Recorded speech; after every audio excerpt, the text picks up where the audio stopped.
여러분, 이건 그냥 땅을 파서 만든 물길 이야기가 아닙니다.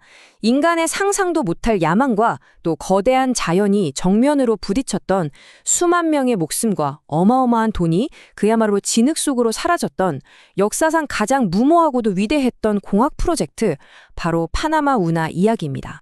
자, 1900년대 이전의 세상을 한번 머릿속에 그려보세요. 만약 여러분이 뉴욕에서 샌프란시스코로 배를 타고 가야 한다면 남아메리카 대륙 맨 끝, 그 험한 케이프 혼까지 내려갔다가 다시 올라와야 했어요. 이게 무려 2만 킬로미터에 6개월이 꼬박 걸리는 여정이었죠. 시간도 시간이고 비용의 위험까지 정말 장난이 아니었습니다. 그러니까 사람들이 이런 대담한 생각을 하기 시작한 겁니다. 아니, 이 멀고 험한 길을 돌아가는 대신에 저기 잘록한 부분 그냥 확 뚫어버리면 안 되나 하고 말이죠. 말 그대로 아메리카 대륙을 관통하는 지름길을 만들자는 정말 엄청난 발상이었죠. 자, 그럼 그 지름길이 어디였을까요? 지도를 보면 답이 딱 나오죠. 바로 파나마 지역입니다. 북미와 남미 대륙을 잇는 가장 좁은 땅, 폭이 겨우 48km밖에 안 됐거든요. 모두의 시선이 바로 여기로 쏠렸지만 문제는 여기가 인간의 힘으로는 도저히 뚫을 수 없을 것 같은 거의 불가능의 땅이었다는 겁니다. 물론 시도가 아예 없었던 건 아니에요. 1855년에 철도를 먼저 만들어서 태평양과 대서양을 연결했죠. 시간도 엄청나게 줄었고요. 하지만 생각해보세요. 항구에서 무거운 짐을 다 내리고 그걸 기차에 옮겨 싣고 반대편 항구에서 또다시 배에 싣고 너무 번거롭잖아요. 사람들이 진짜 원했던 건 배가 멈추지 않고 그대로 두 바다를 휙 통과하는 완벽한 수로였습니다. 그리고 마침내 그 거대한 꿈을 현실로 만들려는 첫 번째 도전이 시작됩니다. 하지만 말이죠. 이 첫 번째 시도는 거대한 야망이 어떻게 잔혹한 현실 앞에서 처참하게 무너지는지를 보여주는 정말 끔찍한 비극으로 끝나고 맙니다. 이 비극의 한가운데에는 페르디낭 드 레셉스라는 사람이 있었어요. 이 사람이 누구냐면 이집트에서 수에즈 운하 건설을 성공시킨 당시 프랑스의 국민 영웅이었죠. 뭐랄까, 문 여다 내가 하면 다 된다, 이런 엄청난 자신감에 차 있었던 거예요. 그래서 파나마도 문제 없을 거라고 생각했죠. 바로 이게 문제의 핵심이었습니다. 드레셉스는 파나마를 수에즈처럼 생각했던 거예요. 하지만 보세요. 수에즈는 그냥 평평한 모래사막이라 땅만 파면 그만이었지만 파나마는 완전히 다른 세상이었죠.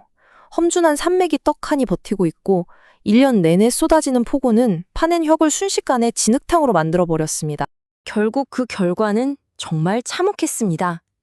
끊이지 않는 산사태, 그리고 말라리아와 황열병 같은 무서운 질병 때문에 무려 2만 2천 명의 사람들이 목숨을 잃었어요.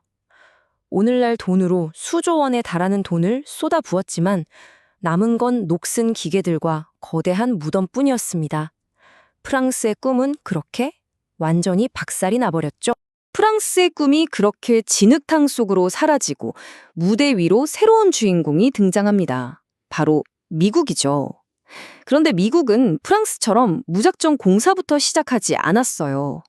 이건 공사라기보다는 하나의 거대한 정치 게임, 아주 대담한 도박에 가까웠습니다. 당시 상황이 정말 숨가쁘게 돌아갔어요. 미국은 운하가 너무너무 갖고 싶은데 당시 파나마를 다스리던 콜롬비아 정부가 계속 뜸을 들이는 거예요. 그러니까 당시 대통령이었던 테디 루스벨트가 어떻게 했냐면요. 파나마의 독립 세력에게 살짝 윙크를 보낸 거죠. 미 해군 함대까지 동원해서요. 결국 1903년에 파나마가 독립을 선언하고 며칠 만에 미국에게 운하 건설권을 넘기는 조약에 도장을 꽝 찍어준 겁니다. 자, 이제 모든 권한을 손에 쥔 미국은 판을 완전히 새로 짰습니다. 프랑스처럼 무식하게 산을 깎아들여다가는 똑같은 비극을 반복할 게 뻔했거든요. 그래서 완전히 다른, 정말 혁신적인 방법을 생각해냅니다. 아니, 근데 근본적인 문제가 있잖아요. 거대한 산맥이 떡하니 버티고 있는데 배가 이걸 어떻게 넘어가죠? 무슨 하늘을 나는 배도 아니고요. 이건 상식적으로 말이 안 되는 거 아닌가요? 미국의 해답은 정말 기가 막혔습니다. 산을 깎지 말고 그냥 배를 산 위로 들어올려서 넘어가면 되잖아. 와, 정말 대단한 역발상이었죠. 그 기가 막힌 아이디어가 바로 이 물의 엘리베이터 시스템이에요. 원리는 의외로 간단합니다. 배가 첫 번째 네모난 방, 그러니까 관문 안으로 들어가죠. 그럼 뒤쪽 문이 쾅 닫히고 그 방 안으로 물을 막 채워넣는 거예요. 그럼 배가 물이랑 같이 둥실 떠오르겠죠? 그 상태로 다음 칸으로 가서 똑같은 과정을 반복하는 겁니다. 이걸 몇 번 거치면 배가 무려 26m, 그러니까 아파트 한 8, 9층 높이까지 쑥 올라가는 거예요. 근데 잠깐만요. 이 거대한 엘리베이터를 채울 어마어마한 물은 다 어디서 가져왔을까요? 바로 근처에 흐르던 차그레스 강을 거대한 댐으로 막아서 당시 세계에서 가장 큰 인공호수인 같은 호수를 만들었습니다. 바로 이 호수가 그 거대한 물의 엘리베이터를 움직이는 심장이었던 셈이죠. 하지만 여러분, 이 놀라운 기술과 위대한 공학적 성취 뒤에는 우리가 결코 잊어서는 안 될 어두운 그림자가 있습니다. 이 위대한 진보를 위해 치러야 했던 그 막대한 희생에 대한 이야기입니다. 배를 들어 올린다고 해서 땅 파는 일이 없었던 건 아니에요. 특히 가장 험한 산악 구간인 쿨레브라컷을 뚫는 건 정말 대공사였죠. 9년 동안 여기서 파낸 흙이랑 바위 양이 7,600만 세제곱미터. 와, 이게 어느 정도냐면 정말 감도 안 오는 어마어마한 양입니다. 그리고 이 거대한 공사 과정에서 또다시 수많은 사람들이 희생되었습니다. 프랑스 때보다는 위생시설도 좋아지고 많이 발전했지만 그래도 5천 명이 넘는 노동자들이 사고와 질병으로 목숨을 잃었어요. 그들 대부분은 더 나은 삶을 꿈꾸며 카리브해에서 건너온 흑인 노동자들이었습니다. 그 수많은 희생을 딛고 마침내 운하가 완성됩니다. 그리고 그 순간 세상은 이전과는 완전히 달라졌죠. 이건 그냥 수로 하나가 뚫린 게 아니에요. 전 세계 무역의 지도를 다시 그리고 파나마라는 한 나라의 운명 자체를 뒤흔든 엄청난 사건이었습니다. 1913년 가을, 드디어 역사적인 순간이 찾아옵니다. 저 멀리 워싱턴 DC에 있는 우드로 윌슨 대통령이 버튼 하나를 딱 누르자 그 전기 신호가 수천 킬로미터를 날아가서 파나마에 있던 마지막 둑을 쾅 하고 폭파시켰어요. 그리고 마침내 대서양과 태평양의 물이 하나로 합쳐지는 겁니다. 그럼 지금은 어떨까요? 파나마 운하는 지금도 세계 물류의 심장 역할을 톡톡히 하고 있습니다. 매년 14,000척이 넘는 배들이 12시간도 안 걸려서 여기를 통과하니까요.